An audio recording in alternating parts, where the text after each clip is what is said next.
जुबान फिसली तो गोली चली, फिर दुर्घटना घटी और जान निकली। दुलार चंद को महंगी पड़ी दुश्मनी। ये 4 लाइनें आरजेडी नेता दुलार चंद की जिंदगी का फलसफा है।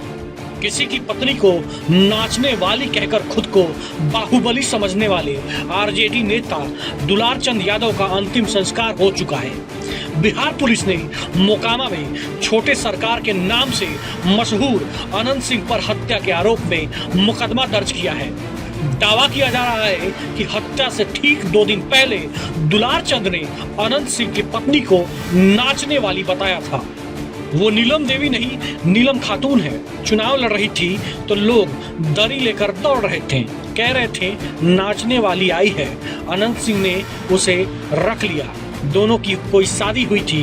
नीलम देवी भूमिहार थोड़े ही है।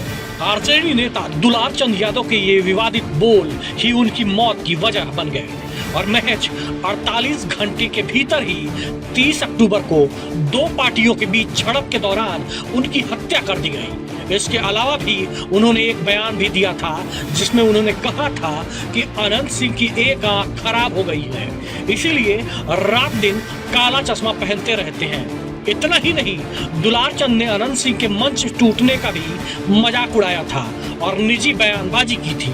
दरअसल मोकामा विधानसभा सीट से चुनाव लड़ रहे अनंत सिंह एक जनसभा को संबोधित कर रहे थे, तभी अचानक उनके नीचे का मंच टूट गया और वो धड़ाम से नीचे गिर पड़े। हालांकि गनीमत रही कि उन्हें कोई चोट नहीं आई और वो तुरंत उठकर अपने अगले कार्यक्रम के लिए रवाना हो गए। दुलार चंद यादव ने जिस तरह के शब्दों का इस्तेमाल अनंत सिंह और उनकी पत्नी के लिए किया, कई लोगों का मानना है कि यह अपमानजनक भाषा उनकी मौत की वजह हो सकती है। खास बात यह है कि कभी दुलार चंद ही अनंत सिंह के करीबी होते थे और नीलम देवी के लिए वोट मांगा करते थे और चुनाव प्रचार करते थे। दरअसल अनंत सिंह की छवि भले ही बाहुबली की रही हो, लेकिन वो भूमिहार समुदाय के एक प्रभावशाली चेहरे हैं। 3 दशकों से उनका मोकामा और आसपास के इलाकों पर गहरा असर रहा है। नीतीश कुमार की पार्टी ने अनंत सिंह को मैदान में उतारकर भूमिहार वोटों को साधने का काम किया है। वहीं दूसरी तरफ मैदान में है आरजेडी उम्मीदवार वीणा देवी, जो खुद सूरजभान सिंह की पत्नी है और वे भी इसी समुदाय से आती हैं। यानी इस बार मोकामा में मुकाबला सिर्फ 2 नेताओं का नहीं, बल्कि भूमिहार वोट बैंक की पकड़ की परीक्षा का भी है। पिछले चुनाव में उनकी पत्नी नीलम देवी ने आरजेडी के टिकट पर ये सीट जीती थी, लेकिन अब वही परिवार जदयू के साथ है।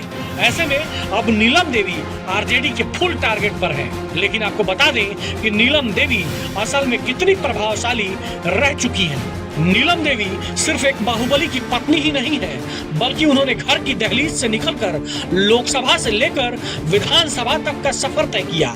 अपने पति के जेल में रहने के दौरान उनकी राजनीतिक विरासत को बखूबी संभाला। जब भी अनंत सिंह जेल गए, उनकी पत्नी नीलम देवी घर से बाहर निकलकर मोकामा की राजनीति, अनंत सिंह की संपत्ति और उनके बिजनेस नेटवर्क को संभालती रहीं।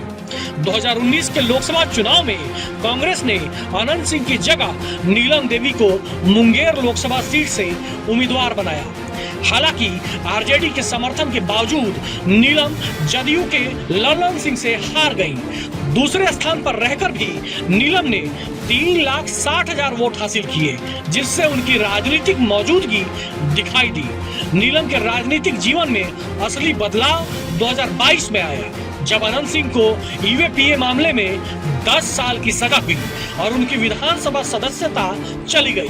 मोकामा की सीट खाली होने पर जेल में रहकर अनंत ने अपनी पत्नी को अपना उत्तराधिकारी चुन लिया। आरजेडी के टिकट पर नीलम ने मोकामा उपचुनाव लड़ा और बीजेपी की सोनम देवी को हराकर पहली बार विधायक बनकर सदन में पहुंची। अगस्त 2025 में अनंत यूएपीए केस में बरी होकर जेल से रिहा हुए और उन्होंने साफ कर दिया कि 2025 का विधानसभा चुनाव खुद लड़ेंगे। इसी वजह से नीलम दोबारा चुनाव नहीं लड़ी और पर्दे के पीछे चली गई। अनंत सिंह ने अपनी शादी के बारे में बताया कि पहली मुलाकात में ही उन्हें प्यार हो गया था।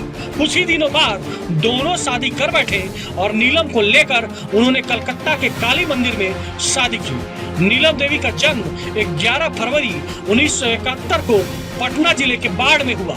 पढ़ाई 8वीं क्लास तक हुई। अनंत से शादी के बाद नीलम देवी 4 बच्चों की मां बनी और अनंत सिंह का परिवार संभालती रही।